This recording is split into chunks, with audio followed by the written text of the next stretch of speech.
Hello, dear students. This is your chapter number 11, The Concert, which is written by Shanta Rameshwar Rao, and she was a well known writer of children's fiction and poetry. In 1961, she founded Vidyaranya High School in Hyderabad, which is an unusual school where learning is fun and takes the children beyond the pages of the textbook. So, here we start with the chapter. One morning, in a small apartment in Bombay, a girl of about 16 looked up from the newspaper and said excitedly, Pandit Ravi Shankar's playing tomorrow at the Shanmukhanand Auditorium. Shh, shh, said her mother, pointing to the figure sleeping on the bed. You will wake him up, you know he needs all the sleep he can get. So, when the starting one, a girl who lived with her family in Bombay in a small apartment, and one morning he just looked at the newspaper and said excitedly that Pandit Ravi Shankar is going to play tomorrow at the Shanmukhanand Auditorium. Then her mother said, pointing to her brother, which is sleeping on the bed, you will wake him up and you know that he needs all the sleep he can get. But the boy on the bed was not asleep. Pandit Ravi Shankar, he said, Pandit Ravi Shankar, the sitar maestro, he raised himself on his elbows for 1 second, then fell back, but his eyes were shining. We must not miss the chance. He said, I have always wanted to hear him and see him. Now, the boy was not actually sleeping, and he just said, Pandit Ravi Shankar, the sitar maestro. Maestro means that someone who is very skilled in playing or directing music, and he just want to listen, hear him, or see him one time. He's always wanted that thing, and his eyes were shining. Lie down, son, lie down. His mother rushed to his side. He actually raised himself up without any help. She murmured with the catch in her throat, and her eyes turned to the idols on a corner shelf. The prayer which she uttered endlessly came unbidden to her lips. Now, the thing is, her son is on bed, he's bedridden, and by that day, he just actually raised himself up without any help, and she murmured like as if she was going to cry, and her eyes turned to like what had happened. It's just a miracle kind of thing, and she uttered prayer endlessly and came at on its lip automatically. I must hear him and see him, the boy repeated. It's the chance of a lifetime. It means it's a chance that unlikely to become again. Then he began to cough and gasp for breath and had to be given oxygen from the cylinder that stood under the bed, but his large eyes were fixed on his sister. Smita, now the sister name, bit her lip regretfully. She had been so excited at seeing the announcement that she had not remembered how ill her brother was. That means she don't know that she just said so loud Pandit Ravi Shankar, and she did not remember that her brother was very ill that time. She had seen how the doctors had shaken their heads seriously and spoken words that neither she nor even her parents could understand, but somewhere deep inside, Smita had known the frightening truth that Anand would never get well. Now the boy named Anand is there, and she know that the frightening truth that he never get well. The word cancer had hung in the air. Her brother was suffering from cancer. Even though she pretended that all would be well and they would soon return together, a small family of four, to their home in Gaganpur. Now they just came Mumbai for the treatment. Anand is suffering from cancer, and they live and want to just return back in their hometown, Gaganpur. Her brother was only 15 years old and the best table tennis player in the school and the fastest runner. He was also learning to play the sitar. In fact, both of them were taking sitar lessons, but Anant was better than her. As in many other things, he was already able to compose his own tunes to the astonishment of their guru. Then cancer had struck and they had come to Bombay so that he could be treated at the cancer hospital in the city.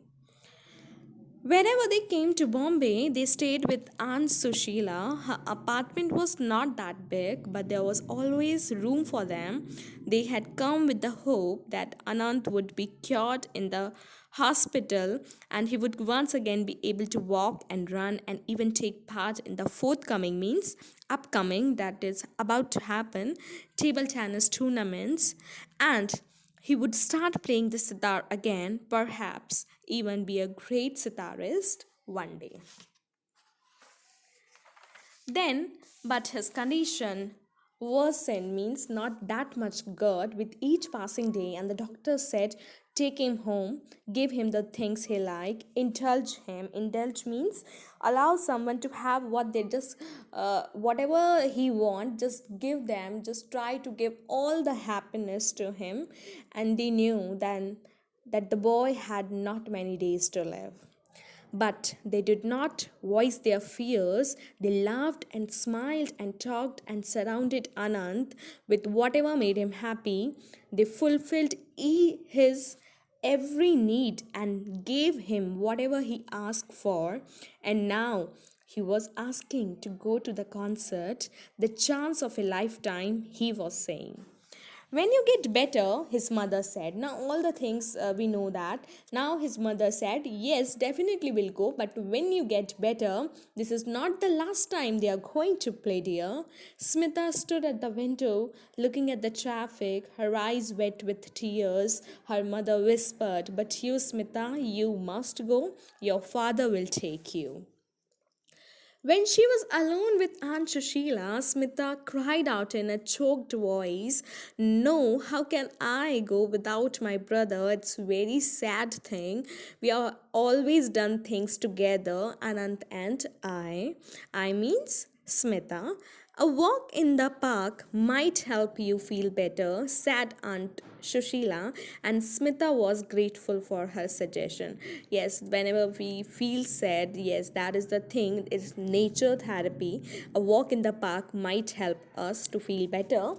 In the park, people were walking, running, playing ball, doing yoga exercises, feeding the ducks, eating roasted gram and peanuts. Smita felt alone in their midst.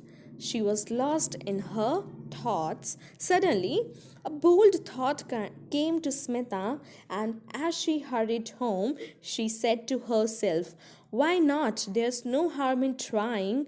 It would be nice to go to the concert. I don't know when we'll get another opportunity to hear Pandit Ravi Shankar. She said to her mother later, and her father agreed to get the tickets. The next day, as Smita and her father were leaving for the concert, her brother smiled and said, enjoy yourself, though the words came out in painful gasp, lucky you. Sitting beside her father in the gallery, Smita felt she was in a dream when she heard the loud welcome the audience gave the great master. Then the first notes were played, and Smita felt as if the gates of a land of enchantment and wonder.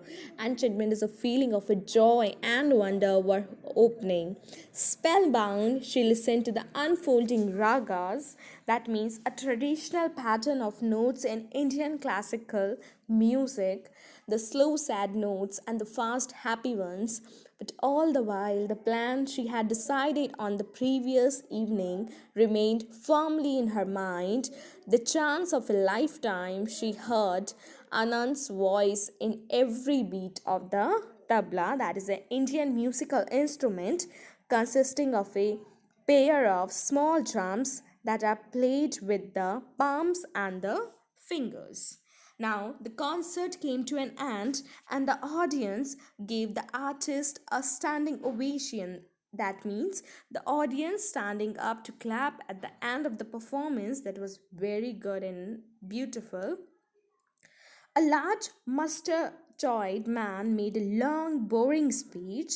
Then came the presentation of bouquets, then more applause, that means claps, and the curtain came down.